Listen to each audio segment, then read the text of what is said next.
नमस्कार, welcome to education therapy. दोस्तों, यहाँ पे हम विज्ञान के कुछ बहुविकल्पी प्रश्न हल करेंगे। चलिए पहला प्रश्न पढ़ते हैं। जब किसी वस्तु का वेग 2 गुना कर दिया जाता है, तो जो वेग है, वेग अगर किसी वस्तु का 2 गुना कर दिया जाए, तो जो निम्नलिखित ऑप्शन है, विकल्प है, उसमें से क्या सही होगा? उसकी गतिज ऊर्जा 2 गुनी हो जाती है, या उसकी स्थितिज ऊर्जा 2 गुनी हो जाती है, या गतिज ऊर्जा 4 गुना हो जाएगा, या उसकी गतिज ऊर्जा आधी रह जाती है। इनमें से कौन सा सही होगा? तो क्या करेंगे हमको पता है वेग 2 चीज़ों पे निर्भर होता है। और वेग किस पे आता है? जब हम गतिज ऊर्जा देखते हैं, यानी हाफ mv² की बात करते हैं, तो यहाँ पे वेग आता है।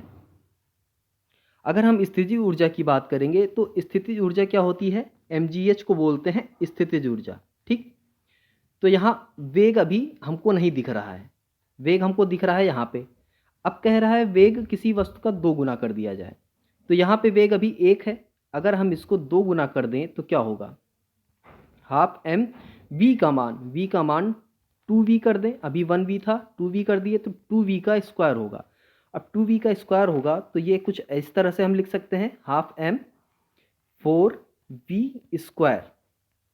अब ये हो जाएगा ना, 4v² हो जाएगा। तो क्या हो जाएगा? ये 4 यहाँ पे हम लिख दें। अगर हम 4 को यहाँ से हटा के बाहर लिख देते हैं तो क्या होगा? 4 इंटू हाफ mv²। तो यहाँ पे हमको दिख रहा है जो गतिज ऊर्जा है, यानी हाफ mv² जो गतिज ऊर्जा होती है, वो क्या होगी? यहाँ पे 4 गुनी हो जाएगी। तो हमारा ऑप्शन सी यहाँ पे सही हो जाएगा। इसके बाद अगला प्रश्न देखते हैं। यहाँ पे देखिए, 1 किलोग्राम के पिंड की गतिज ऊर्जा 200 जूल है, उसका वेग है। गतिज ऊर्जा दी हुई है, तो गतिज ऊर्जा क्या होती है? हाफ mv² बराबर हमको दिया है 200 जूल, ये हमको दिया है।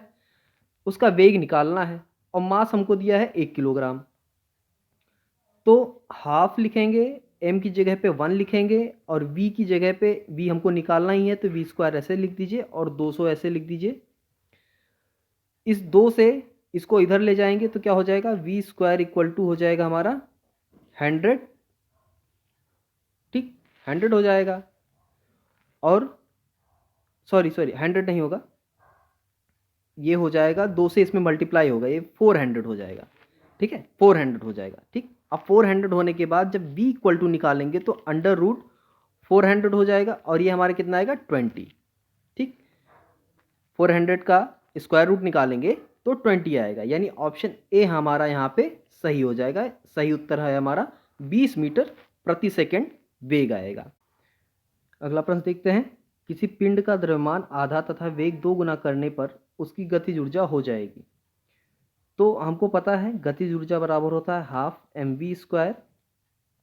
तो यहाँ हम मान लेते हैं, अगर पहली बार m का मान हम रखते हैं 2 और v का मान भी मान लेते हैं कि 2 है। ठीक, तो पहली बार जब मान रख के हम हल करेंगे तो ये इस सारे मान रखने के बाद क्या आ जाएगा? ये कट गया और ये बराबर आ गया 4 के। ठीक, अब अगली बार मान लेते हैं m बराबर, क्या कह रहा है? m का मान आधा, यानी अगली बार द्रव्यमान आधा हो गया, तो 2 का आधा 1 हो गया। और v का मान कितना हो गया? वेग 2 गुना हो गया। प्रश्न में कह रहा है ना, वेग 2 गुना। तो पहले बार वेग 2 था, तो इसका 2 गुना करेंगे तो 2 दूनी 4 हो गया, 4 हो गया। अब इस मान को हम फार्मूले में रखेंगे तो हाफ m का मान 1 हो गया और v का मान 4 है, तो 4 चौक 16 हो गया। अब 2 से इसको काटेंगे तो ये 8 आया। ठीक है, तो ये 8 आ गया। पहली बार हमारा आया था 4, दूसरी बार 8, यानी 4 दूनी 8, यानी कितना हो गया? 2 गुना। तो हमारा ऑप्शन सी यहाँ पे सही होगा कि 2 गुनी हो जाएगी। गतिज ऊर्जा क्या हो जाएगा? डबल हो जाएगा उसका। उम्मीद है आपको समझ में आया होगा। अगर कहीं कोई डाउट हो तो आप कमेंट बॉक्स में पूछ सकते हैं। वीडियो पसंद आई हो तो चैनल को सब्सक्राइब करें और वीडियो को शेयर और लाइक ज़रूर करें।